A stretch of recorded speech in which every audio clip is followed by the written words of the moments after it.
مساء الخير يا جماعة. ازيكم عاملين ايه؟ والله ما عارف اتكلم اطلع اقول ايه. يعني انا لحد دلوقتي مش عارف، عمال الف بالعربية وبعد ما اشوفها الماتش مش عارف، عمال افكر ايه اللي هيحصل. يا جماعة احنا قلنا قبل كده هنتكلم في ايه؟ ولا هنطلع نحلل الماتشات ولا هنتكلم في ايه؟ اتكلمنا. ده لسه اول امبارح، لسه قايلين اول امبارح الراجل ده هيودينا، ودانا في داهية خلاص. الراجل ده ودانا في داهية. مرتضى منصور وعياله ومجلس ادارته الله يحكمهم مطرح ما راحوا، ودوا حرقوا الزمالك خالص. حرقوا الزمالك خالص. خلوا الزمالك بقى فيه 3 لعيبه بس. احنا قلنا لمجلس الاداره يا كابتن حسين لبيب الراجل ده ما يقعدش كل يوم قعده في الزمالك. ده جنايه. ده جنايه. كل يوم وقعده في الزمالك جنايه. وبعدين ما بيتعلمش. ما فيش حد بيقول له انت الماتش اللي فات عملت كده، صلح واعمل كده. النهارده الجديد بقى ان الفرقه نفسها كلها فكه. ما عندكش خط فنس. ما عندكش خط فنس خالص. لا سرد باكات. والباك الشمال بتاعك انت مقعده فتوح. ما لعبتوش قرار تأديبي على ايه ما اعرفش. على ايه ما اعرفش. ما ده اللي يكون مجلس الاداره هو اللي قايل كده عشان يأدبه، عشان يمضي بالعافيه.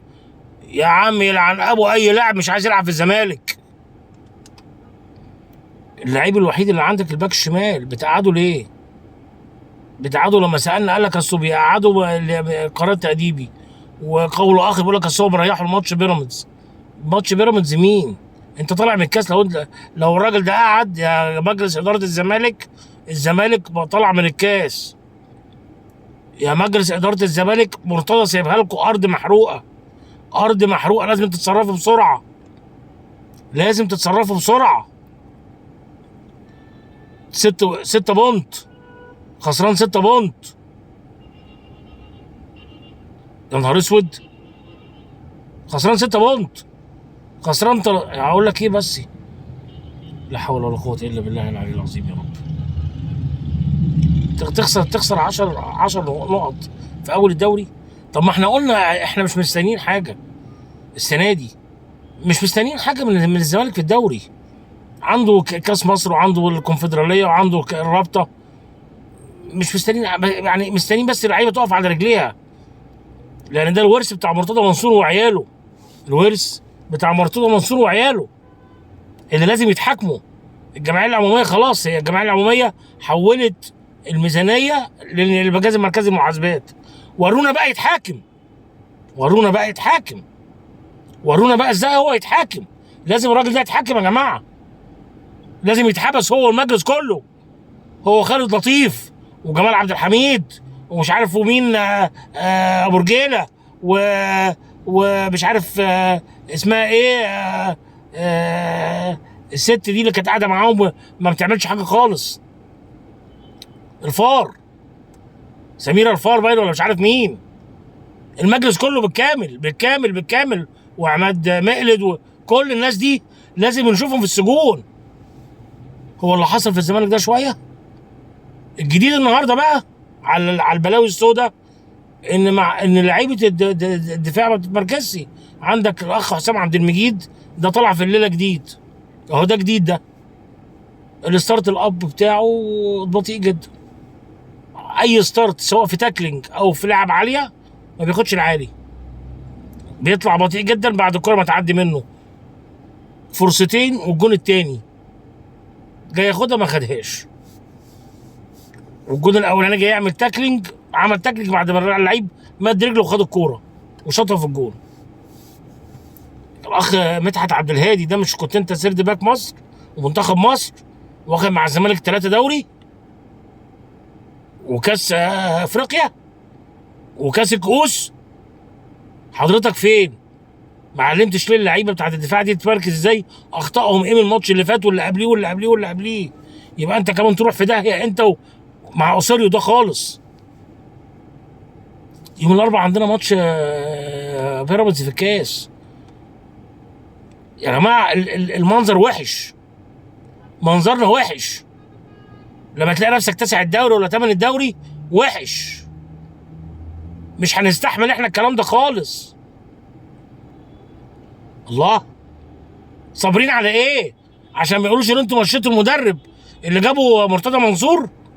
هي قصه لسه داخله في مرتضى منصور ومش مرتضى منصور. يتحرقوا كلهم بجاز وسخ. الزمالك هو اللي لازم يفضل موجود. بنديله فرصه، بنديله فرصه. فرصه ايه تاني؟ فرصه ايه تاني؟ ولا عشان ما يقولوش اول ما حسين لبيب جه مشى المدرب اللي جاب مرتضى منصور؟ ما يقولوا، واللي يقول يولع بجاز وسخ. اللي يتكلم ياخد بالجزمه على دماغ اللي جايبينه. وبعدين انا عارف ان انتوا عندكم المدرب الجديد في شرط جزائي 250,000 دولار. مش خساره في نادي الزمالك، مش خساره في نادي الزمالك يندفعوا. ما هي البلاوي كلها مره واحده. لازم ننضف، لازم النادي الزمالك ينضف من القرف بتاع ال10 سنين اللي فاتوا كلهم كلهم. ارض محروقه. 3/4 الفرقه ما تصلحش تلعب في نادي الزمالك، ما تصلحش. عمر جابر، السيسي، الزناري، اكينيولا ولا سامسون زفت المصيبه سودة لوحده، رؤى، دونجا، ايه تاني، حتى رضاي. كل ما عدا مصطفى شلبي بس. الزمالك فيه زيزو وشيكابالا وفتوح وعواد والونش لما يجي ان شاء الله، واوباما. 6 لعيبه اللي في الزمالك. وسيد نيمار. السيد نيمار ده عامل لك ايه؟ يخرب بيت اهلك. السيد نيمار ده بتنزله ربع ساعه تعمل بيه ايه؟ مصمم ليه ما تنزلوش؟ انت ما عندكش اجنحه، ما عندكش باك شمال، ما عندكش باك يمين. بتلعب بثلاثه ليه؟ بتلعب بثلاثه ليه يا جحش الكوره؟ انت كل ده ما اتعلمتش ان انت ما ينفعش تلعب بالطريقه دي بالكواليتي اللعيبه اللي معاك ده؟ ما اتعلمتهاش؟ ما حدش قال لك عليها غلط؟ الاثنين الطراطير مولد النبي اللي قاعدين معاك، سواء بتوع الجهاز الفني، ما فيش حد فيهم وحد ربنا وكانوا لعيبه كوره يقدر يقول لك الكلام ده ما ينفعش يا كابتن يا مستر؟ ما عندناش اللعيبه. انتوا بتعملوا ايه؟ انت دورك ايه يا مدحت عبد الهادي؟ دورك ايه عشان تمسك اللعيبه دي تمركزها صح وتعلمها وتخلي حسام عبد المجيد يتطور من ادائه؟ بطيء، لعيب بطيء. والاخ محمد عبد الغني كملها النهارده واتصاب، ربنا يشفيه ولا يعودوا تاني. ايه ده؟ ايه القرف ده؟ الماتش اللي فات واللي قبليه يا نهار اسود. ولو استمر ده خارجين بفضيحه قدام بيراميدز. النهارده بيراميدز اتغلب 2-0 من سيراميكا كليوباترا. كان فرصه لو انت غالب النهارده كان زمانك عوضت ال 2 بونت اللي فرقهم عنك، ولا ال5 بونت كان زمانهم بقى 3 بقوا 2 بونت دلوقتي. ايه ده؟ ايه التهريج ده؟ لسه كل واحد خايف الا يقول عليا ان انا مشيت المدرب اللي جايبه مرتضى منصور يتحرق. لا حول ولا قوه الا بالله العلي العظيم يا رب. ايه يتحرقوا بجاز؟ يتحرقوا بجاز الجهاز القديم كله بنصابينه بحراميته كله. ما يقولوا الزمالك اهم. الله، النهارده بتلعب ب3 ماشي، ما عندكش جبهه شمال خالص، والمسوسي جبهتك اليمين. 3 5 2 بس. ال5 2 في نص الملعب هاف ديفندرات، وقدامهم 3، وقدام الجزيري زيزو يمين، ابراهيم النضاي الشمال، اوباما في نص الملعب، وقدامهم سيف الجزيري. طيب وناصر منسي. وبعدين بتلعب 2 راس حربه. ناصر منسي ده المفروض يجي ورا الجزيري، يبقى ساقط ورا الجزيري، وضغطت عليه مشوط. انت المفروض الكواليتي بتاعك ده، المفروض ان اللعيبه دي كل ماتشاتها لما بتلعب ما ينفعش تخلي الكوره المنافس يعدي بيها نص ملعبه، لان لو عدى بيها بيضرب السيرد باكات بتاعتك. عارف ان انت الخرم اللي عندك، اللي مش عارف، مش عايز اقول فين، هم سيرد باكاتك، وانت مصمم تلعب بثلاثه. بس هتقدر انت تلعب بثلاثه وتخلي كره المنافس بتاعتك ما يعديش نص ملعبه؟ انت عملت كده النهارده وجبت جون، تروح مشقلط الفرقه، تروح مودي زيزو شمال وجايب نضاي يمين، كل واحد عكس رجله. ادي اول حاجه. كان رؤى في نص الملعب، كان هو البلاي ميكر، وكان اوباما بيتحرك بين الخطوط، وكان رؤى هو اللي كان بيوزع لزيزو في اليمين ويوزع لنضاي في الشمال، ومنها جه الجون الاولاني. ولما لما سيف الجزيري بيسقط ورا، نضاي بيخش مكانه، ونضاي لما يسقط في نص الملعب والجزيري لسه ما رجعش، بيخش ناصر منسي، وناصر كان ليه واجبات دفاعيه اكتر النهارده. لقينا النهارده الجزيري وناصر منسي الاثنين ورا. بيعملوا ايه ورا؟ انت قاعد طول الوقت برسيمه ليه يا حمار؟ ما بتتكلمش ليه؟ بس نوتة عمال تكتب فيها، بتكتب فيها خيبتك. ده انت مغلوب الماتش اللي فات ومدي اللعيبه راحه 48 ساعه. في المدرب يبقى مغلوب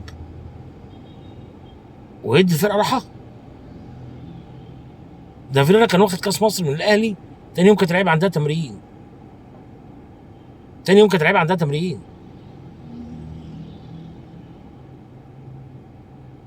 الله، تروح انت مشقلب الفرقه؟ ما بقاش فيه زيزو خلاص، وما بقاش فيه نضاي خلاص، عكس رجله. قلنا زيزو ده بيبدا في اليمين عشان هو خطورته في اليمين.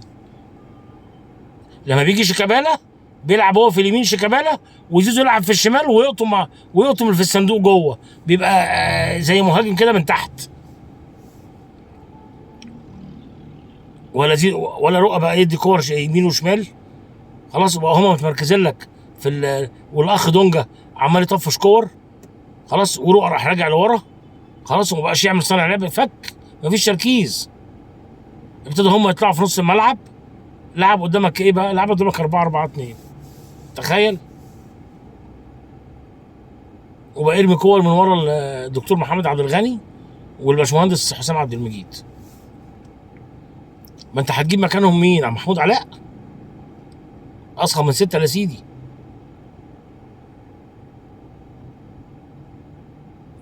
وعملوا الجون بتاعهم ده 3 مرات. بقت تعدي من حسام عبد المجيد وربنا يسترها، تعدي من محمد عبد الغني وربنا يسترها.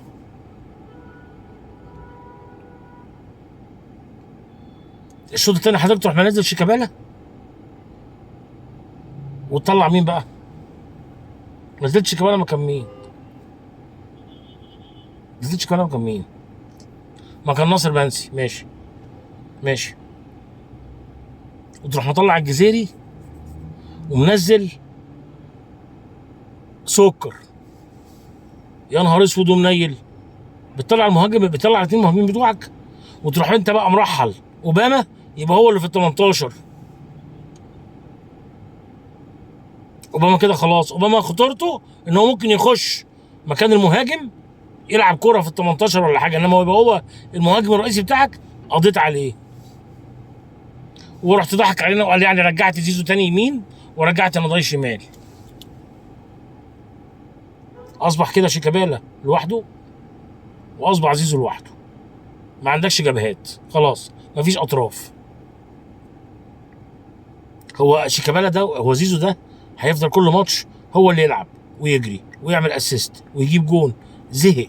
النهارده كان البادي لانجوج بتاعته ووشه وتعبيراته زهقان وقرفان من اللي بيحصل.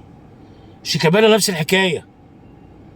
اللعيبه بتعمل مجهود وعارفين ان هو قفاهم متعري ورا بسبب السرد باكات اللي ما تصلحش تلعب في مركز شباب حمير.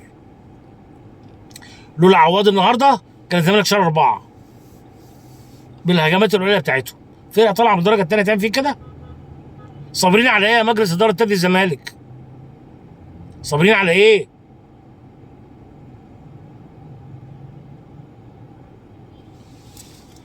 لا حول ولا قوه الا بالله العلي العظيم يا رب. انا مش عارف، انا مش عارف انت كتبت ايه في النوتة؟ يخرب بيت اللي جايبينك، بتكتب ايه في النوتة؟ السيد نيمار ده قاعد بره يعمل ايه؟ وتروح بعد كده منزل محمد طارق مكان مين بقى؟ مكان مين؟ مكان محمد عبد الغني. طب يلعب 4، طب يعني نزل عمر جابر بقى لما نزل يلعب 4 باك يمين ماشي، او باك شمال. هو كان بيلعب باك شمال، بيلعب يمين وشمال، وخلي مسلوسي يمين، والعب بقى باتنين هافات سيرد باكات. حسام عبد المجيد الزفت الطين ماشي، ودخل معاه محمد طارق.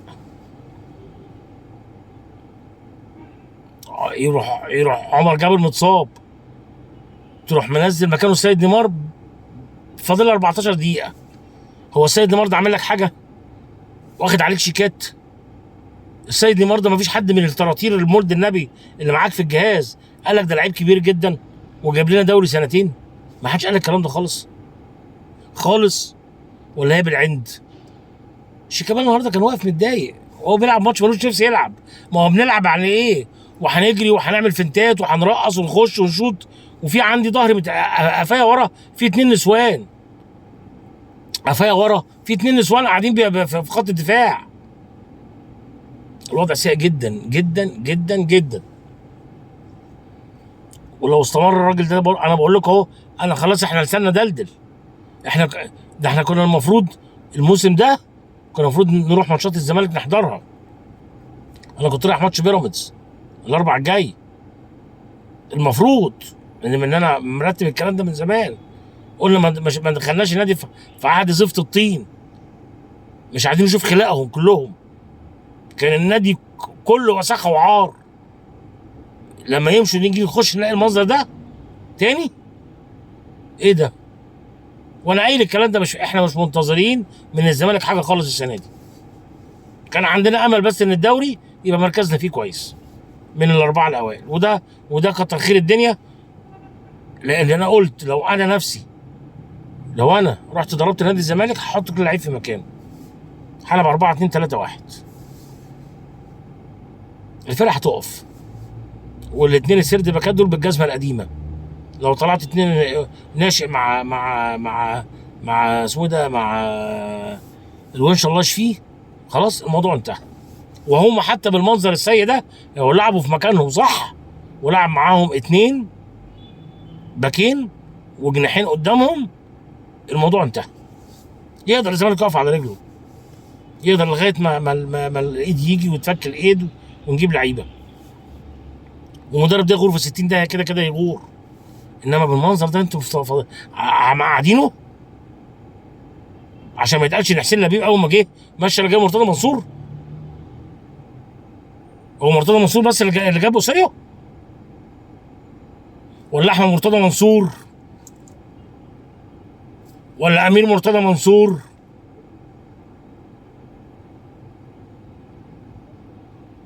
وكل طراطيل المجلس اللي كانوا قاعدين، جمال عبد الحميد اللي كان كابتن مصر في يوم من الايام، كلهم كانوا قاعدين بيهزوا رؤوسهم كده. حاضر حاضر حاضر. المفروض تتحبسوا، المفروض تطلع محاكمتكم علنيه لجمهور الزمالك. حسبي الله ونعم الوكيل، حسبي الله ونعم الوكيل. طب ما اشوف هتعملوا ايه؟ هتمشوه ولا برضه لما الكاس؟ بقول لكم يا جماعه لو جبت واحد، يا راجل ده لو واحد من الطراطير دول لو مسك مكانه هيحط كل لعيب في مكانه، خلاص الموضوع انتهى. الموضوع انتهى. انما بالمنظر ده يا نهار اسود، ده لو كان ماتش الاهلي الجاي في الدوري كنا هنشيل 7 و8 و9. يا نهار اسود ومنيل. ده ربنا سترها معانا لحد دلوقتي. بس ارجو لو سمحتوا، لو سمحتوا، اعصابنا اتحرقت، مش عارفين نعيش كويس.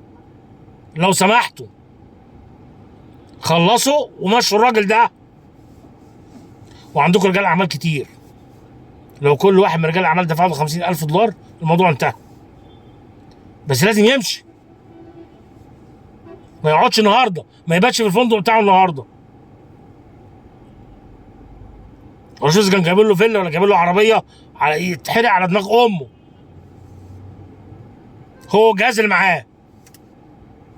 شكرا.